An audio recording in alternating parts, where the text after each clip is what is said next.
Welcome to the Dialogue by Wirepoints, connecting the dots between our economy, government, and people. And now your hosts, Ted Dabrowski and Mark Glennon. Welcome to the Dialogue from Wirepoints. This is Mark Glennon. I'm here with my partner, Ted Dabrowski. There's a historic political shift underway with Hispanics rapidly shifting to the right, to the center at least. Moving away from the Democratic Party towards the Republican Party. So today we have a special guest here with us who's going to give us his perspective as a solid conservative who's been in the trenches fighting that battle for some years now. Steve Cortes is a name well known to many across the nation. He's a financial markets guy by background. Made his name on television, national television, as a commentator on the stock market, gradually moved his way into politics, played football at Georgetown, was a nominee for the Rhodes Scholarship, but his real credential, Steve, that's very prestigious, is that you graduated from Marian Catholic High School in Chicago Heights. Where I went as well. In fact, we grew up in the same town in Park Forest there. Does that do you justice, Steve? Anything to... Well, you're too kind, more than justice. Okay. Steve, we will give you what we've seen in these poll numbers, and you're probably more on top of it than us, but tell us if we're on point here. And Ted has some pretty good perspective on this too. Ted's mom is from Ecuador. He speaks fluent Spanish, spent a year in the Hispanic community up in Waukegan on a school choice initiative. But Ted, tell us what you and I have been looking at. Well, yeah, Steve, thanks for being on. Yeah, the numbers, have the politics shifting, as Mark said, and Democrats are clearly worried that there's a big shift and a big movement from the Republicans toward more conservative or moderate values. And what really has some people worried is a lot of polling that's come out, and obviously also the election in 2020 where Trump did much better.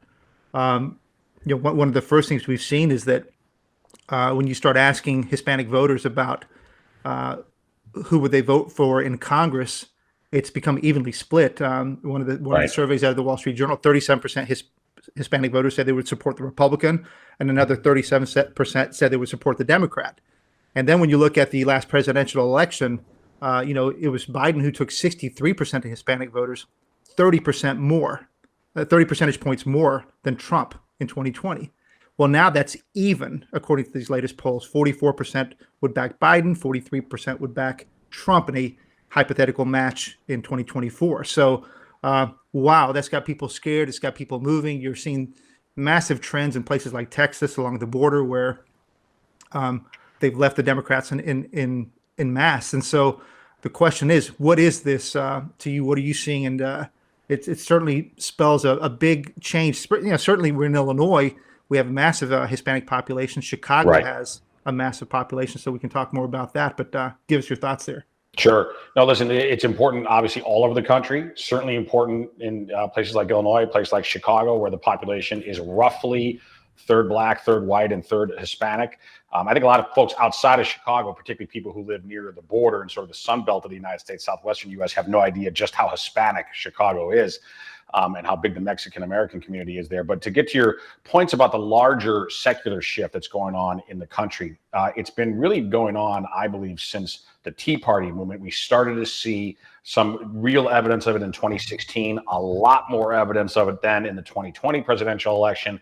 And now in polling, all indications are for 22 and 24 that this trend of Republicans toward the right is going to continue. But I do think it's two faceted. And what I mean by that is part of it is absolutely that Hispanics are increasingly rallying to the America First vision as the conservative movement in America changes, as the Republican Party in America changes into a working class cause and into a populist nationalist movement rather than a corporatist establishment GOP movement. It is becoming far, far more attractive to a lot of working class Americans of every ethnicity and every race, but certainly includes a lot of Hispanics. But I also do think we can't take all the credit in terms of what we're doing in our movement, what we're doing in a positive way. there's also the negative effects of what the Democratic Party is doing. And as the Democratic Party lurches ever leftward, it is effectively making a lot of Latinos in the United States political orphans.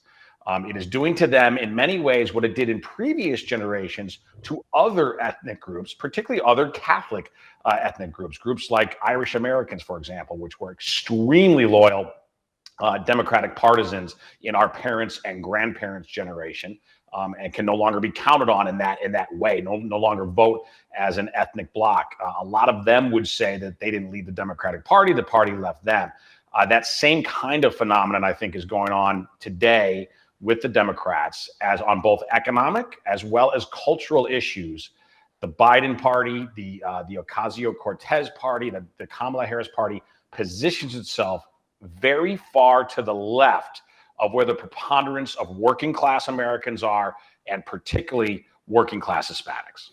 Steve, are you seeing any regional differences here? I used to live in Texas years ago. This was true in decades ago in Texas. Phil Gramm, a hardcore conservative, ran very well with Hispanics down there, and he said, these voters are laying there ready to be taken. They're Catholic and conservative. Maybe not so much though in California, where they're crazy like every other race. Maybe in California, or are there any regional differences? Do you think? No, listen, there certainly are regional differences, but I would also point out there are also reasons to be optimistic, even in some of the most Democratic strongholds in America. So for instance, you mentioned Texas, and what happened along the Texas-Mexico border, the U.S.-Mexico border in southern Texas, was really astounding in 2020. And to put some numbers on this, and a little bit of data, Starr County in Texas, which is the most Hispanic county in all of America, it is 96% Latino. In Starr County in 2016, Donald Trump got clobbered by 60% by Hillary Clinton in 2016. In 2020, he lost by only 5%. He didn't quite win, but he came dang close, and he rallied 55%. Those kinds of movements in only 4 years are really unheard of in American politics. You just don't see those kinds of moves. And by the way, in the counties adjoining, counties right next door, Trump rallied and did win those counties, which aren't quite as Hispanic as Starr County, but still majority Hispanic counties. We see in McAllen, Texas, for example, the first Republican mayor elected in a century in McAllen, Texas. So there's clearly a movement there in Texas that is profound and significant. But to answer your question, Mark, about other regions of the country, I point out to folks, for example, in the Bronx, New York, right? Can't really find a more blue stronghold than New York City. Hard to find a more diverse place in the United States than the Bronx, 90% minority on the whole.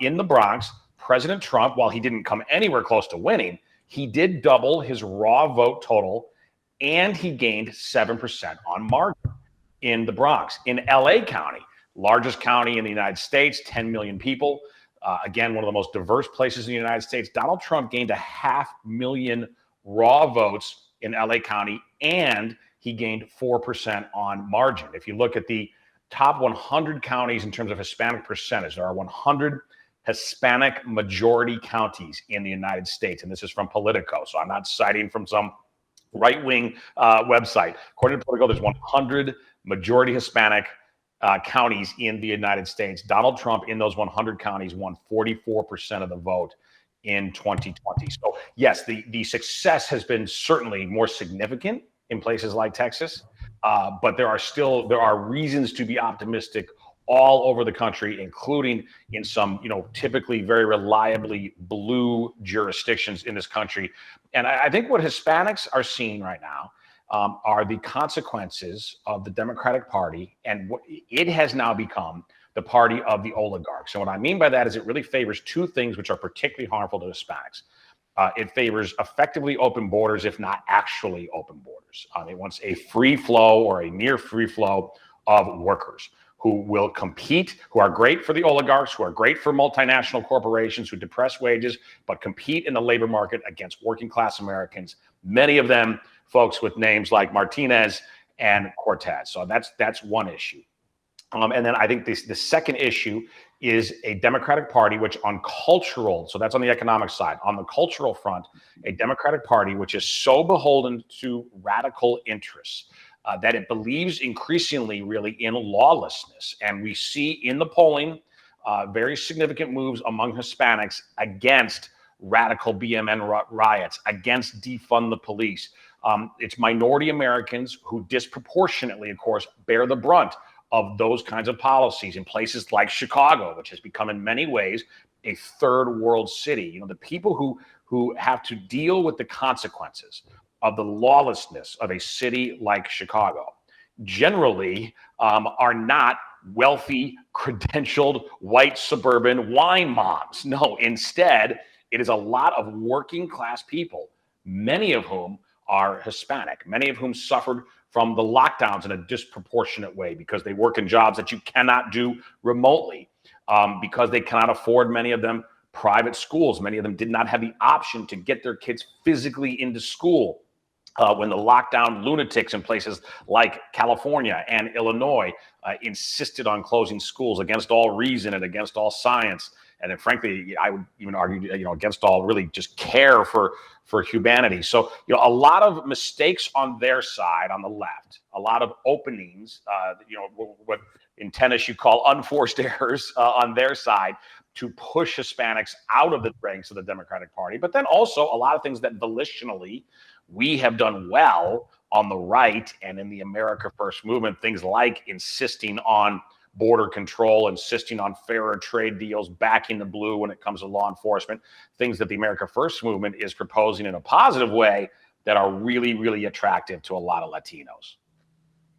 Yeah, Steve, I wanted you to comment a little bit more on that, because I think you did a really nice job of hitting, what the left, or what the Democrats, certainly the far left, have done to push away the Latinos.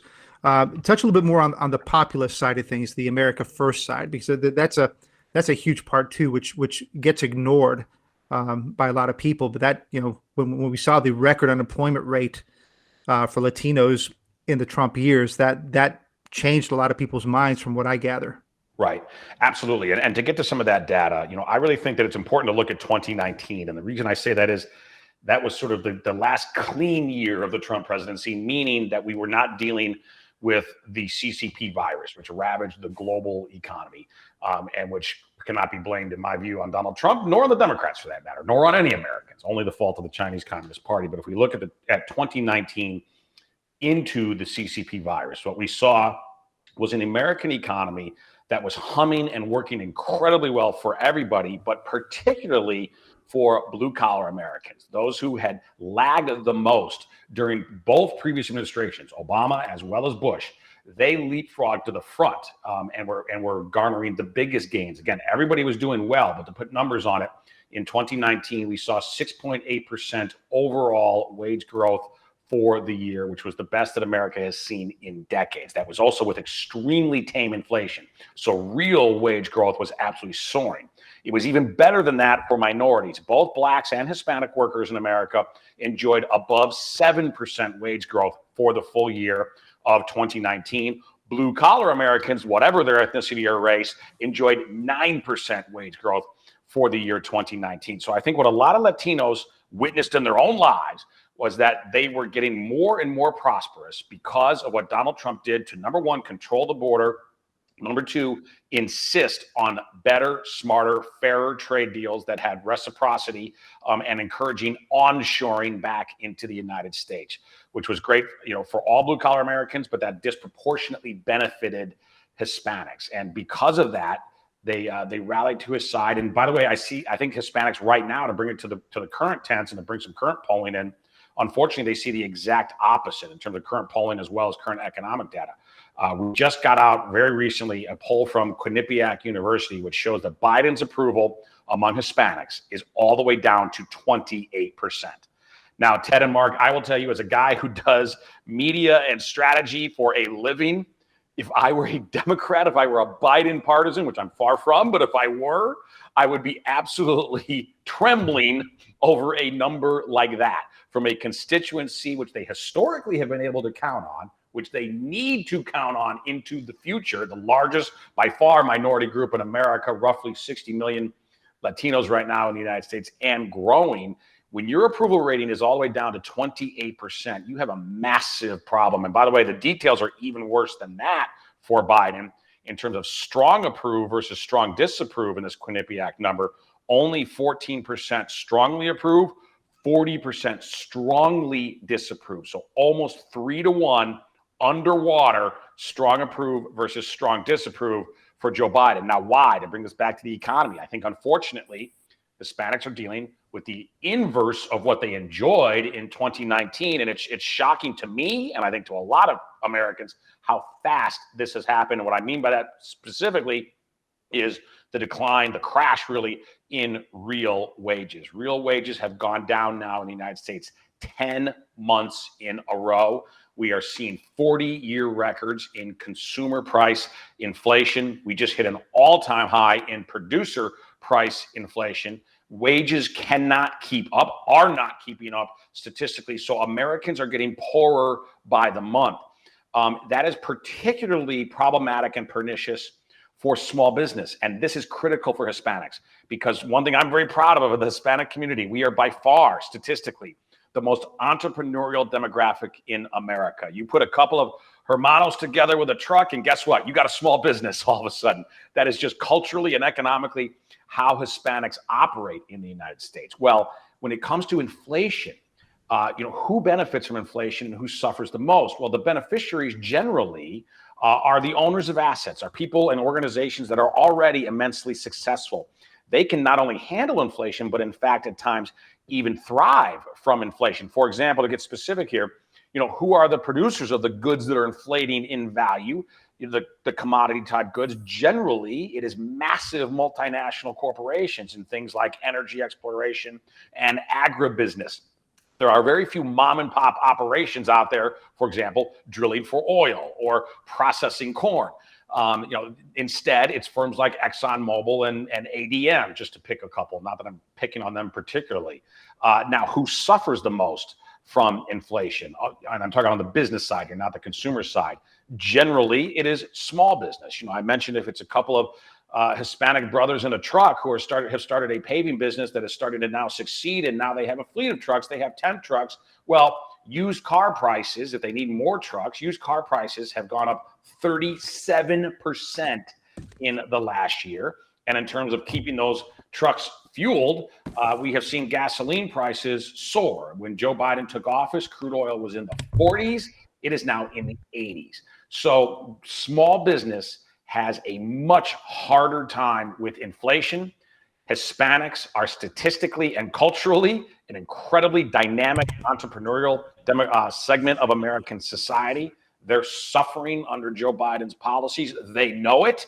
And I believe it's going to continue to propel a movement right and a movement toward populist nationalism among a lot of Hispanics. Yeah, Steve, I got this vision of the Democrats going down to the border and saying, build that wall. And then Trump going down there saying, giving his speech, President Biden, tear down this wall. But it's not going well for him. Talk about Chicago and Cook County. You're a Chicago resident, I believe, still. As I say, you grew up here. We do have kind of an odd mix here in that we have, as you say, the Hispanic values are what you described, but for some reason they do often send these crazy leftists into office. The Chuy Garcias, right. 3 of the 4 socialist members of Chicago City Council are Latino females, Latinas. Is that changing? How does that happen? And are there any differences in Chicago, do you think? Sure. Well, and listen, Mark, unfortunately, I am no longer a Chicago resident. I raised my family in Chicago for 25 years, but the absolute failed policies of decades, but particularly this mayor, Lori Lightfoot, and I would also say particularly this state's attorney, Kim Foxx, they were enough to finally get me, a dyed-in-the-wool Chicagoan to leave. I just didn't think it was tenable anymore. It wasn't safe. It wasn't affordable. So I am one of the many Chicagoans who has decided to make the choice to as a refugee, effectively a political refugee, to red America and live in Tennessee now. But I still, of course, maintain very intense and keen interest in what's happening in Chicago. And my read of Chicago politically is that, look, unfortunately, I mentioned the gains in LA County, the gains in the Bronx, even in these highly blue jurisdictions. Hispanics are starting to move rightward. However, they're moving from an incredibly leftward opening position, right? So there's a long, long way before Hispanics there are going to be like Hispanics in places like Texas and Arizona, where I think they're going to start tipping the balance now and they already have to some degree, but will continue to in 2022 and 2024. So I don't expect Hispanics to be in Cook County to operate or vote anywhere near the way they do in South Florida or in the Rio Grande Valley, or in Tucson area, for example, right now. But I do still think, again, there are reasons to be optimistic, and there are reasons to try to plant seeds, which, yes, may take a long time to germinate, but will eventually reap a political harvest. And I also think that in the case of Chicago specifically, the mismanagement of the city, both on two levels, on crime and education, on both of those spheres, both of those, in critical, important issues for every resident of the city, but particularly for people who don't have a lot of economic options, many of whom happen to be Black or brown. If we in the America First movement focus on those, the consequences of that mismanagement, of having schools closed, of shutting sports down, of dangerous streets, of prosecutors who will not do their job, of judges who set free violent criminals, people who commit gun crimes with either no bail or very immaterial bail, such that they can get back on the streets quickly. If we focus on those issues and focus on, what are the solutions, what are the America First solutions that can solve those kinds of issues, I do think over time, look, I'm not going to be pie in the sky. I don't think it's going to happen quickly or soon, but I do think over time it is possible that there can be change, even in Chicago, even in Cook County, and that Hispanics will, I hope, be at least part of that change. Steve, I'm looking at a chart that we haven't published yet, but we're going to publish soon, and it's a Chicago demographics over time. And I think this might speak a little bit to what you're saying, to be optimistic, assuming the trends continue. But I'm looking at as we know, the white population of Chicago has been shrinking, dramatically over time. But looking more at the minority, there used to be 1.2 million Blacks in Chicago back in 1980. That's dropped dramatically by more than 400,000 since then. And in its place, the Hispanics used to be about 420,000 back in 1980. Now they're double that. Right. And so they are now just a slight bit more than the Blacks. So Hispanics outnumber Blacks in Chicago now.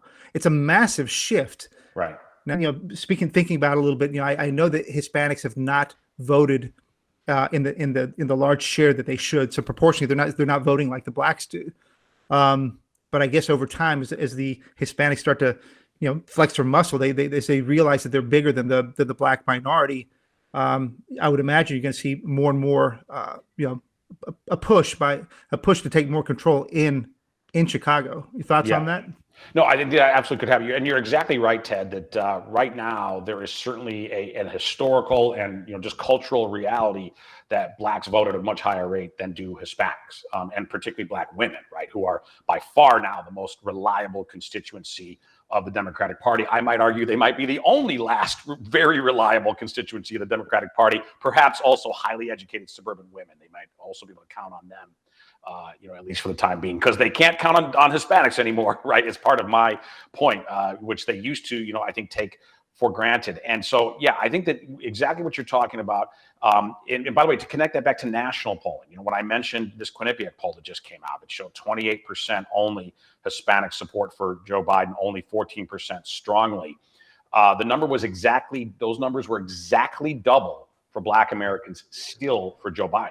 So to show you the stickiness of Black support for Joe Biden, many African Americans really still do view Joe Biden as sort of an Obama 2.0, or almost a stand-in, almost a surrogate for Barack Obama. So he has 56% approval right now among African Americans. That's on a national basis. But if we were to take those national trends and use them as a guide for what's going on in Chicago, the demographic trends over time, I think you're exactly right. As Chicago becomes more Hispanic and less Black, and it certainly has, that has been the trend for some time, in all likelihood will continue to be, we might expect that Chicago will move politically slightly to the right. But again, believe me, I'm not holding my breath. I wasn't personally willing to wait it out any longer because I think things are just untenable in Chicago. And I really try as much as I can to point this out to the country. And I don't say this with any glee at all because I so love the city of Chicago. But I think Chicago should serve as a warning for all of America that Chicago is where Joe Biden and Pelosi and the left and the corporate media, where they would take the totality of our country if we let them. They will take us to that place of statism, of, really, frankly, repression, of street violence, corruption. All of the problems of Chicago, in my view, emanate from a city that has been under almost total domination for a century by one party, but lately, in the last couple of decades, by a segment of the party which is incredibly left-leaning. So Chicago, unfortunately, all of us, our common hometown, serves as a dire warning, I think, to the rest of America that does not want to become Chicago. Steve, that's part of why we do what we do here at Wire Points. There's a lot of lessons to be learned both in Chicago and across Illinois. But to your point and to Ted's point, Hispanics are 20% of the population across America, and they are the new swing voters. And as soon as they understand the power of that, that's going to carry a lot of weight. And I would certainly think that the voter turnout records, percentages are going to go up and everything else. Steve, are there any ethnic differences among Hispanics? Generally, it's, I believe, nationally about 60% Mexican heritage, 10% Puerto Rican, the remainder Central American countries. I was surprised by those numbers you said about the Bronx, because I think that's mostly Puerto Rican. I would guess they tend to be a little more left, AOC's area, but not true. Apparently you're seeing that in all different segments of the Hispanic population. No, that's true that there are gains. And again, I do want to be clear, Mark, Trump was nowhere near being competitive in the Bronx. But the fact is he still doubled his raw vote total and gained on margin.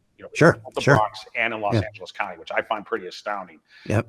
And I think very few people would even realize. And to me, gives me hope for the future. To answer your question, though, too, Mark, look, there are obviously huge differences. And I think sometimes a lot of commentators out there who perhaps are not Hispanic or just not, don't care to look into it enough. They assume that, well, if you have a Hispanic last name, or perhaps if you speak fluent Spanish or a little Spanish, that you're the same. Well, we've got in the southwestern U.S., in places, like New Mexico, there are literally 10th generation Hispanics who have been there since before it was the United States, right? And then you've got a Dominican who got to Queens, New York, 10 minutes ago. Right. Now, the two of them are both Hispanic, but they have very little, really, to be honest, in common, perhaps, other than maybe just speaking Spanish. So it is certainly a massive and diverse community. But that said, what I think is common and what can be counted on, sort of in terms of politics and demographics and polling, is that overwhelmingly the Hispanic community is still a working class community. So most things you say about Hispanics politically, for example, are equally true of working class whites and working class blacks. But because it is overwhelmingly still a working class community, and look, I hope that changes over time, and I think it will. I want Hispanics to become a wealthier community. But for the most part, a working class community, there are some nationwide cross ethnicity Hispanic truths and practices, which I think can be observed. I would point out too, though, also regarding, let's look at Florida, for example. Florida's Cuban community has been quite right-leaning for a long time, largely, for very understandable reasons, that they fled a communist regime. So they had almost in their DNA, right? These folks, whether they themselves came or their offspring came, they had such a revulsion towards statism and leftist policies. But as Florida became, the Hispanic community there became a lot less Cuban. It's become much more Puerto Rican, much more Colombian lately, a lot more Venezuelan, largely because of problems in places like Venezuela that people are understandably fleeing. A lot of political commentators thought, oh, well, the Hispanic community is going to really shift left in Florida.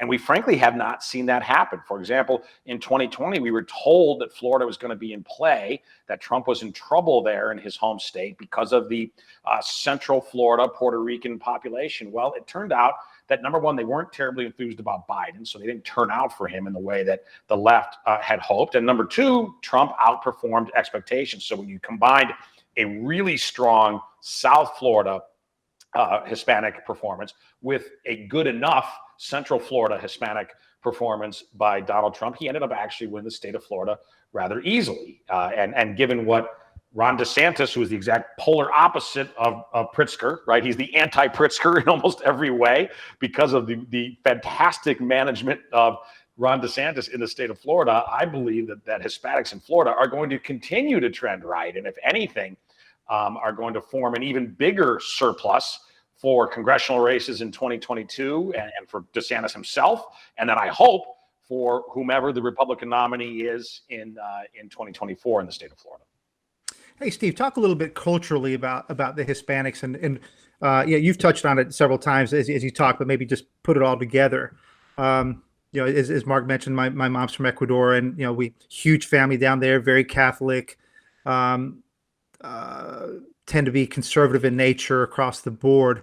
How does that play into what's happening right now with these policies? And you've mentioned it, but and I'd like you to tie that in, the difference between men and women. I'm looking at some of the polling where the Hispanic men are leaning much more to the right, at least the ones that I'm seeing, versus women less so. Or you could also say that vice versa, that there's more Hispanic women favoring Biden, for example. Right. So how does the culture play in across the board with respect to how they're moving, which way they're shifting, and then how that difference between men and women? Sure. Well, regarding and maybe young, sorry, Stephen, maybe young people too, because it's a young generation too, right? This is a totally different generation than my mom. Sure. So Ted, these are important points. And I'm very careful here to always try to find data out there and not just rely on assumptions and stereotypes, which may be true, but may not be. And regarding Hispanics, for example, on the pro-life issue, which is incredibly important to me personally, on the pro-life issue, polling is generally pretty consistent if you really take a fair look, that Hispanics are significantly more pro-life than are Anglo-Americans or white Americans. And that is a significant truth. And also, I would point this out. You mentioned about the Catholic nature of the Hispanic population. Evangelical Hispanics are really pro-life when we look statistically at the polling. And the evangelical Hispanic community is growing, not just, of course, in the United States, but also all over Latin America. Just this week, I'm forgetting where I read it, but it's somewhere credible. I read that Brazil may become the first Latin American country to become majority Protestant. That's how strong the evangelical gains have been in Brazil in recent years. And the reason I bring that up in regards to American politics is we're certainly seeing that as well in the American Hispanic community. And look, I'm Catholic, so I want the Hispanic community to be Catholic. But the reality politically here is, as the Hispanic community gets more and more evangelical in the United States, those evangelical Hispanics tend to vote like their white evangelical brothers and sisters.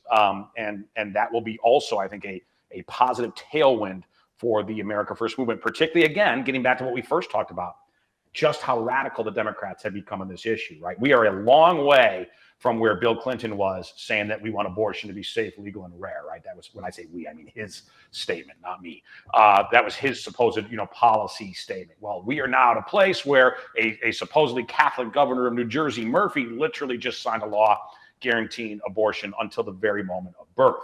So the Democratic Party, as it has become insanely radical on this life issue, pushed a lot of Latinos, particularly evangelical Latinos, out of their party. And again, I think also on the positive side, the America First agenda is doing a lot to attract them. On the issue of the sexes, this is a key issue because most of the gains clearly that we saw, particularly from 2016 to 2020, were among Hispanic men. And it's one of the reasons that I often use, and it's somewhat tongue-in-cheek. I mean, I'm trying to be funny with it, but I often use the phrase, bad hombres, because, of course, Donald Trump talked about that in terms of, people coming across the border. By the way, I don't know a single Hispanic who was offended by him saying that. Yes, there absolutely are bad hombres who are coming across when you have an open border. Nobody knows that more, by the way, than Hispanics. And that's one of the things that I really did in terms of my work for the 2020 Trump campaign, when I spearheaded our outreach to Hispanics, is in terms of the local media that we did, particularly in border states in Texas and Arizona. We pointed out how the victims of illegality at the border generally are Hispanics. That the Border Patrol itself is an incredibly Hispanic, it's a majority Hispanic organization, the most Hispanic agency of the entire federal government. So the consequences, for example, of border lawlessness, those consequences are largely and disproportionately borne by Hispanics. Now, we had more success, though, selling that message to bad hombre voters, men in the United States, than we did to Latinas. And so, look, that's also true of every race, every ethnicity right now. And I wish I had the magic bullet. I wish I could tell you, okay, this is what will solve that in terms of messaging or policy. I don't. I'm not going to pretend that I have those answers. But I can also tell you, we're improving with both, with women as well, but we're improving much, much more with Hispanic men. And one last point on that topic is really, as it relates back to entrepreneurship and economics. Look, there's a lot of Latina businesswomen out there. A lot of them are thriving and doing great. So I'm not in any sense trying to diminish what's going on there. But I think in terms of the small business dynamism, that is a bigger issue for men than it is for women within the Hispanic community. I think it's one of the reasons we saw much bigger gains and have seen much bigger gains among the bad hombres than we have so far among the Latinas. Steve, quick kind of lightning round on some other issues that are big national issues, but tell me if Hispanics care about them, or what do they think quickly? I'm guessing they don't care at all about some of these. Climate change. Yeah, it does not show up significantly in polling. And that's true of working class people, whether Hispanic or not. Government spending and taxes. No, again, not a huge issue. I think government spending, if you connect it to inflation, then you get significant reaction, but not government spending on its own. School choice. I think I know the answer to this. We're big proponents of school choice here. Yes, no, and absolutely. And again, I think this is where maybe in very, blue constituencies like Chicago, this is where maybe we can see an opening, given what went on last school year, what is now going on again this school year in the city of Chicago, the real, I would call it treachery, quite frankly, of the teachers union, disproportionately impacting Hispanic children. That, I believe, is a very fertile political issue where we're going to continue to see. Sure. Critical race theory and woke racialism. Huge issue. No, and again, the BLM radical riots of 2020 were and I know this from the private polling we did in the Trump campaign, from a lot of intelligent focus group studies we did. Hispanics reacted in really significant ways against all of that, against CRT, against the related philosophies of defunding police, against the tolerance of violence that we saw. So those cultural issues that relate to safety and to law enforcement, very critical issues for Hispanics. Two more, gun ownership. Big issue we find in the Southwest. Big, not a big issue in blue jurisdictions, but yes, among Hispanics, particularly men in the Southwest, big issue. And lastly, like healthcare, expansion of Obamacare, or whatever.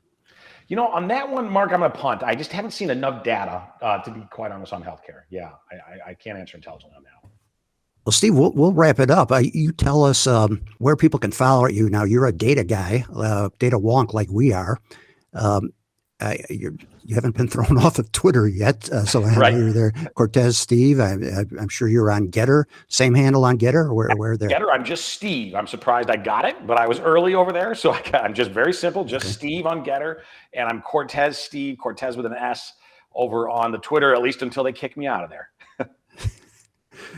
Well, we sure appreciate this, Steve. It's very informative. Ted, you got anything else? Yeah, I just want to tell a really short story. I know Steve would appreciate it because he's talked about the entrepreneurism. As you mentioned, I spent some time in Waukegan, so I feel like I know the part of the Latino crowd here in Illinois well. But it was just a few weeks ago when we had a big storm, and a lot of trees were blown over in nearby, and we had a huge, or it's not huge, but a big limb fall on our house. And it was raining. This is during the rain stuff, and a lot of rain. And I was worried about the damage because we had a big hole in our roof.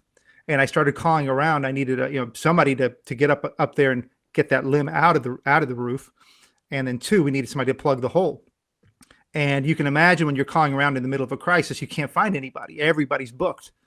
But I made a couple calls, and what was fascinating is, one group came immediately, and it's 3 Mexicans. I got to know them. They're great guys, and they immediately took care of everything. They were up, a bucket truck up in the, taking the risk, taking it down. Perfect. Within an hour, 2 other Hispanic guys come up, and they're fixing my roof.